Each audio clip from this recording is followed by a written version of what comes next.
All the best places in Hawaii require a gate code. This is gate number 1. We'll probably see more.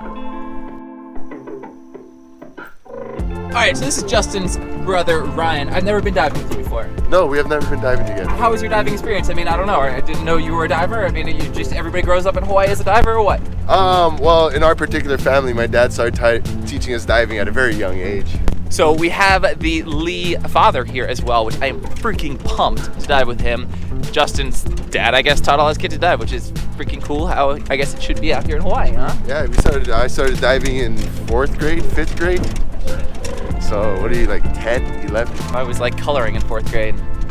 I was fishing. I was fishing a lot of fishing. Yeah, I didn't start diving until much later, actually. Like I don't know, high school, mid-high school. Where are you from? From Florida. Florida. Yeah. I didn't even know people dove in Florida. People do, you know. Because it's pretty cold sometimes. It's never cold. You've never been to Florida? Never been to Florida. Florida is literally warmer than here. Really? Yes. All the time. All the time. All parts of Florida. I'm way more cold right now than I would be. Florida always gets hit by hurricanes. Florida does get hit by hurricanes. I don't know why. We don't get hit by lava though.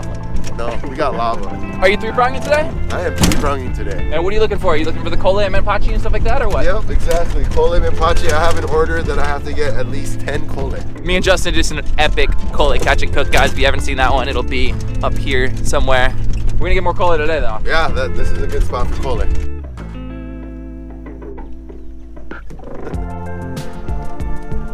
Check out this day. It is like 75, sunny, freaking beautiful.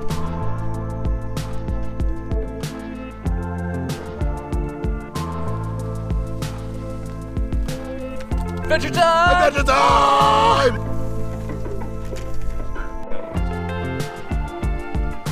Road keeps getting worse. I think that's a good sign. So we just got our first real good look at the water here, and it looks like there's a big swell. And the last like 3 times Justin brought me here, I woke up at like 5 a.m. and we never got in the water. So we'll see. I think it's diveable. Check this out, guys. The full protected clothes. What do you think, Justin? Good to go? Good. Yeah. Wow. I don't know. Look at that.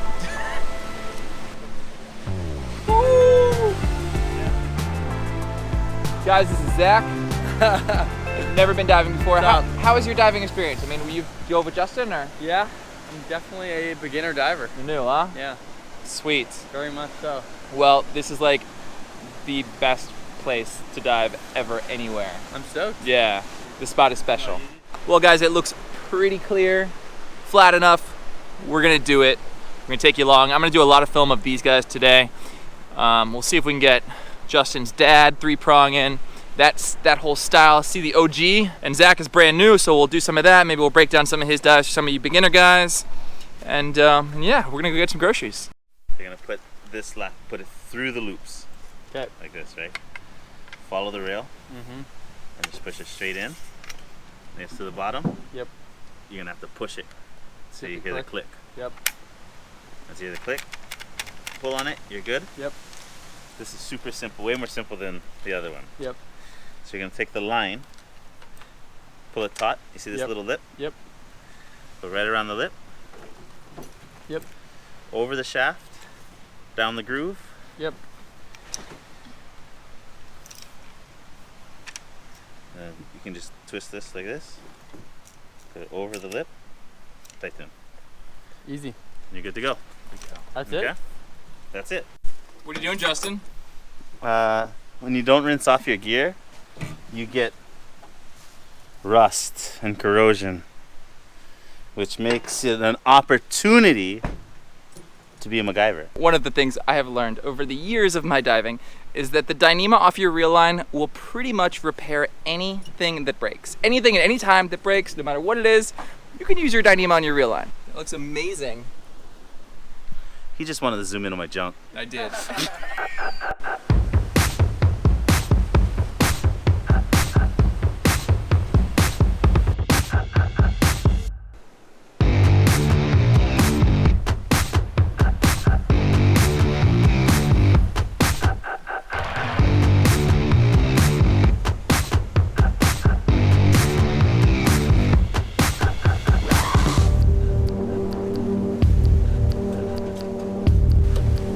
just not a good spot in Hawaii if you didn't have to work for it here. At least a little bit of hiking, driving, gates, something, always. So we hopped in the water, and right away, Justin and Zach kind of went off in one direction, and Ryan and Wade kind of went off in another. You know, they were doing two different things, and I really wanted to follow Justin's dad and his brother and see kind of like where Justin got these skills from. So I went after them, and they were hunting these kole, and it was really cool to get to watch them kind of hunt as a family and collect these fish that they've done for God knows how many years now, the same areas, the same side of their coast where they grew up on. It was just really, really cool. You can see here, Wade, his dad, at his age, is still getting out here, still getting fish, collecting food, bringing them home for the family, just like he's done for so long. So after watching them collect a couple kole, I decided to take off and go find Zach and Justin and see what they were up to. You can see there, Justin is showing Zach how to use the 3-prong, how to load it. He took the twisting there a little bit too much. I usually twist it just about a half to a whole turn, and I do that on the load. I don't do it beforehand. I think with too much twisting, you're just gonna slow down your spear, cause too much friction. So Justin would go down and point out these koles, and this 3-prong style is kind of how everybody should learn to hunt. I'm a big believer in that everybody should be out there as kids, as beginners, as newbie divers, just chasing around little fish with this little 3-prong and trying to learn how fish behave and how to approach fish and how everything reacts to you in the water. So that's pretty much exactly what we did with Zach here. He's only been spearfishing one other time, and that was with Justin. So it was really cool to get to kind of analyze some of these more beginner habits that a lot of you guys may also be going through. One of the things I was really trying to get Zach to do was to go straight to the bottom and stop. You know, it's one of the hardest skills for everybody to kind of pick up. I mean, I even to this day see really advanced divers going down, drifting across the bottom, and then coming up. It's so aggressive to all the other fish down there. It's such a bad habit that everybody's still in, and that's one of the first things we were trying to break in Zach here. You can also see here the movement of the hand. That's another thing that's a really aggressive maneuver. Using your hand like that is not the way to do it. Use your body's natural buoyancy, whether you're going down or coming up. You can see the way Justin moves in the water, and how calm and how small those movements are, and how different it is from the way Zach looks underwater. Another thing we really wanted to fix out in Zach that some of you guys also might be going through is his surface entry. You can see he's not really comfortable with the snorkel in his mouth on the surface, and that's kind of our fault because we gave him a crappy snorkel, but you can see how he didn't want to breathe through the snorkel and take his full breath. That means he has to tread water and keep his body afloat and keep his head out of the water, which completely ruins your entire relaxation phase. The whole time you're on the surface, you should be doing nothing but relaxing. A good, solid surface entry is so critical to your hunting skills, guys. It's one of the things that you should master as early as you can. You can do that through a freediving course. You can find out what a good water entry looks like online, and you can practice from there. You can see there, he didn't anticipate the behavior of these fish. He's not waiting until those fish are offering a high percentage shot. He's going after a fish that is not relaxed, that's still threatened from him. So we kept working with Zach, and as he kind of progressed, he got better and better and started listening to kind of some of the things we were trying to tell him. You can see there he placed his hand on the bottom and gets a lot more calm before he goes to take the shot. That's all he needed to connect with this fish here, a fish that he hadn't spooked. It wasn't afraid of him. It was sitting there relaxed, offering a broadside, solid shot that he could take advantage of and land one of these delicious fish. You can see here, this is another really good example of that duck dive. Again, it was maybe our fault from the snorkel we gave him. It didn't quite line up right on his face. And that brings me to another point, guys. Like, gear is the easiest way for you guys to improve your comfortability in the water. It doesn't have to be the most expensive gear in the world, but the gear that works best for you. It's like free points out there. I mean, everything you do is about getting more and more relaxed. And the equipment you use is the easiest way to get those relaxation points. You can see how far Zach came in a short amount of time.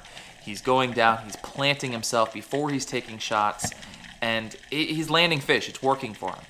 So just to kind of show off what it should look like, here's Justin down there hunting, super relaxed.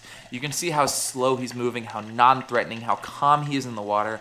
He's got that spear, it's only wrapped one time, it's loaded about a half to 3/4 of the way, and he's just being patient and waiting for the shot that he wants. He loads it again so he can easily reach the fish and take it off the spear, hold it in his hand to then go grab another one. You can see how he's waiting for that fish to give him the shot he wants. He's not down there chasing anything around. You see he gets a little stuck there. He's got to drop one of his fish, but he's so relaxed down there that it doesn't matter. He's got the time, and those fish aren't going anywhere. They stay right there waiting, and he's able to pick up 3 of these delicious collei on a single dive. So now we give Zach that little gun, and we're showing him how to kind of harvest stuff with the spear gun. And what we're targeting here is nanui, or what they call a chub in Florida. And that wouldn't be something necessarily that we target in Florida, but that's kind of, again, like a local cultural delicacy here. They actually make poke out of it and a couple other things, and it's a specifically requested fish. A lot of times when we go out here, and a lot of Justin's friends, family, relatives say, Justin, I need you to get me, can you get me a couple collei? Can you get me a couple nanui? So this was on the list today of targeted fish that we were actually out there looking for. You can see how much more relaxed Zach has gotten on the bottom here. He's still approaching fish, which we're trying to get him not to do, but he made this happen on this nanui here and landed it, which was super cool. Again, these were some of his first fish ever on a spear gun, so it's always awesome to watch that. And again, I think a lot of you guys might also be in the same position. You can see how he secured the catch before he came up, which I always recommend, but it's also super important at that time to be careful because that's a dangerous time when you could get tangled up in your shooting line, especially as a beginner, and then your shaft gets stuck on the bottom. So a lot of times it might be best just to let everything go, swim to the top, regroup, and then go back down and deal with your fish. You can see here we're really trying to get him to plant on the rock and then wait. Justin would never swim around. I would never swim around down there. We're looking to sit, wait, and allow those fish to approach you and get higher percentage shots on much more relaxed fish. You can see there, that was a great example of it. He was sitting there planted. That fish was just going around doing its thing. And he almost had a shot on there. He didn't take it, which again is something I highly recommend. You don't need to shoot fish on every dive. That's again a beginner tactic. Everybody's down there shooting. And in reality, you should be relaxing and waiting for that better opportunity at a better fish or a better shot. You can see here how much more relaxed he looks when he plants himself, when he waits for those fish to come past him. Unfortunately, he missed that last one, but he gets back down there to the bottom. Again, you can see this planting himself on the rocks, waiting, and that beautiful nanui there, that big chub, the biggest fish he got right here, just came right past him. And that's so important for you guys to realize that, like, this going down and moving around and finding stuff, like, almost never works. Go down there, wait, stay put, and those fish live there for a reason. You're in the fishiest place that you can find. That's why you're there. And those fish live there, and just wait for them to come by. So after filming them for a little bit, I was over it, and I was like, it's time for me to go shoot some fish by myself. So I grabbed that 3-prong and I swam out to a little bit deeper water, and I really wanted to see if I could shoot some goats. I mean, that was kind of like my dream fish with the 3-prong. They're always in your face when I have a spear gun. They're always too close to me when I have a spear gun, but then they're always too far away from me when I have the 3-prong. So this is an epic opportunity to go out here in one of the goatiest, fishiest places on the island and see if I could get them. You can see how much life is down there when I just plant and I wait. Those colleis come right up to me, those unicorn kalas, those big uhus, everything's kind of around you if you sit there on the bottom and you wait. You see that big Joe right there? I really wanted to get him. That's exactly the fish I'm looking for, is that big Joe Lewis. And he's cruising in, cruising out, and I take the shot right here, and unfortunately I just clipped him and he got away. I decided it was time to take my 3-prong back to the guys, check on them, see what they were doing, and when I got there, I was freaking shocked to see this knife jaw on the coulis. I was like, where did you get that? That's a giant knife jaw, and they were like, Zach shot this in the head. So that was pretty freaking cool. This is a trophy fish, a dream fish, a great eating fish, especially on this coast. Unfortunately, whenever I leave, I always miss this shot. So that would have been cool to get on film, but regardless, Zach got this awesome fish, and that was sick. So like I said before, a lot of times when we go somewhere diving these days, we are going there with a target in mind.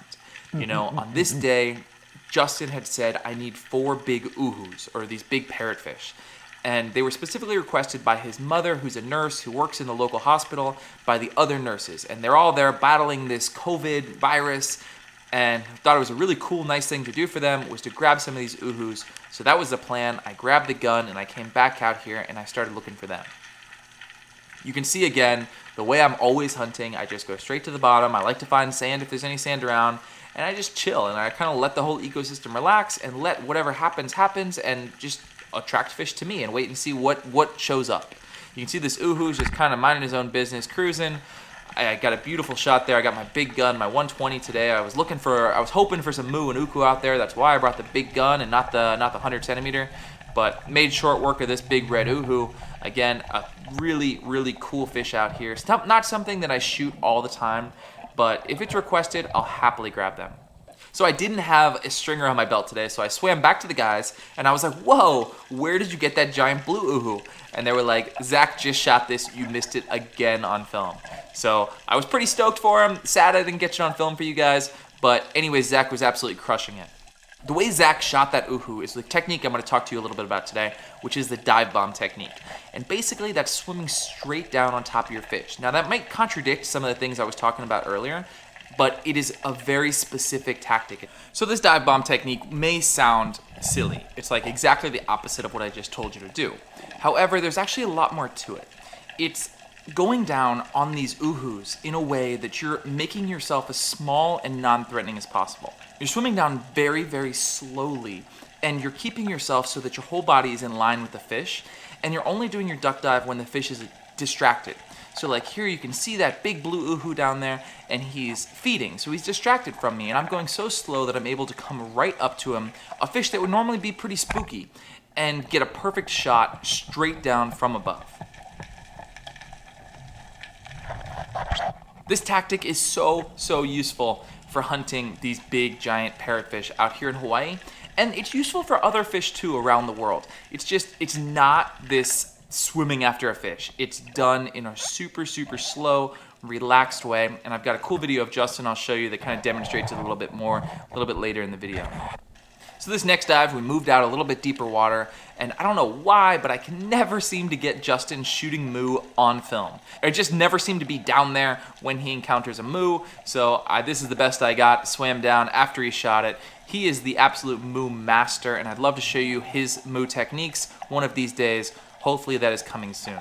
This next dive here, I'm down there, I'm filming myself. You can see I'm in fairly deep water, maybe 70 feet here, and there's just so much life around, and I was just down there seeing what I could find. There's that big goatfish right there. Normally I would shoot those, but again, I got the big gun today, and we're not looking for goats, we're looking for these uhus.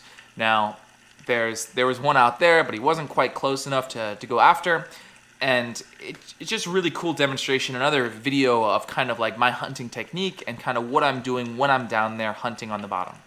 So this next one here is a really cool example of Justin dive bombing a big uhu. Now watch how slow he is. Watch how thin he is. If he was the uhu on the bottom looking up, he would just see a teeny tiny little thing.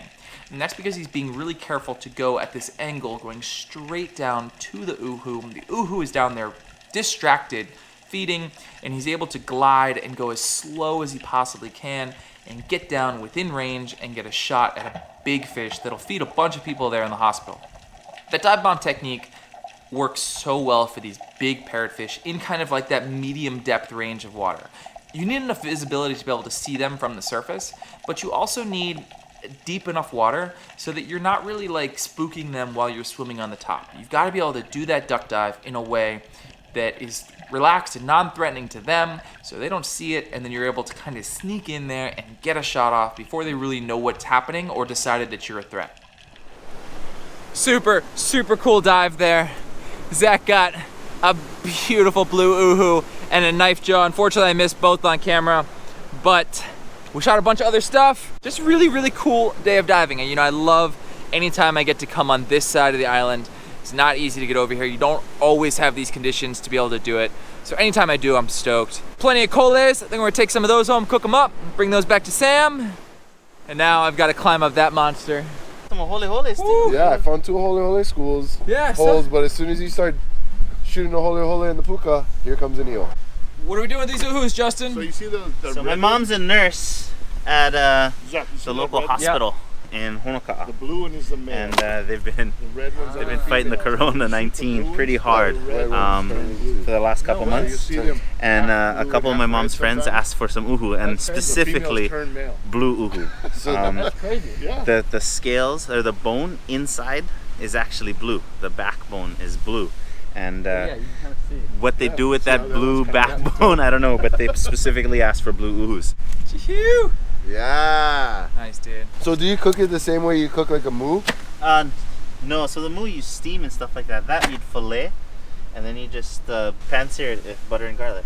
So who got the biggest one out of the three of you guys? I don't know, but those are going to be hard to fit in a steamer. Both dive bombs. All his too, huh? Yeah. Yeah. You gotta treat them like I was saying. It's like they have to be preoccupied. Yeah. You know, and you gotta stay above them, hover them above them until they get comfortable with you above them. And then when they start to feed, then you try and stop kicking, you know, halfway and just trying to be as narrow as possible. Because when you're looking up, you know, if you're streamlined, you know, you're just like this big around. Yep. You know, if you're coming at a weird angle, then you're 7 to 8 feet long with your fins and spear gun and everything like that. So all of a sudden you're a big predator. But if you stay compact and you just try and stay above them, and you try and approach them where you anticipate them going, they'll usually swim into you.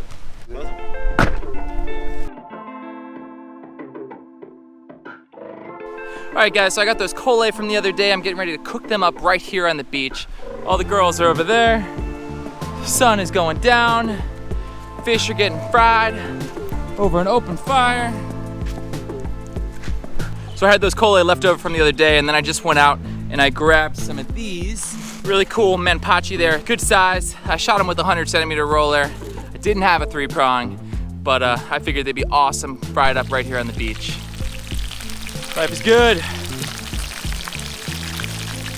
Lucky to be here in Hawaii where we still have access to our coastlines. These fish are coming out incredible. I thought, man, there's too much fire. I've never actually done this before on the beach with the oil, with these small fish, with the frying pan. So I didn't really know if I was gonna catch everything on fire. I have a history for frying and catching everything on fire. I'll actually put a link like right here to that video. It was not a good time, but this is coming out epic. Check these guys out. That looks like Justin Lee made it or something. Look at that sunset. Bring this back to the group. We're about to feast. Check this out. Feed me. Oh my god. Look at that. Woo! All right, guys, look at these menapachi here. Menpachi, Justin. Menpachi. Coles. Guys, eat them. Let me know what you think. Oh my god. Cole's the best. I've never been a little fish kind of guy. Like it just wasn't. But out here in Hawaii, really learning to embrace it. It's so simple to come out here, get out of here, take the top piece. So simple to come out here, get these little fish, fry them over some oil, scale, gut, no worries. And they're so much more shareable with a bunch of people.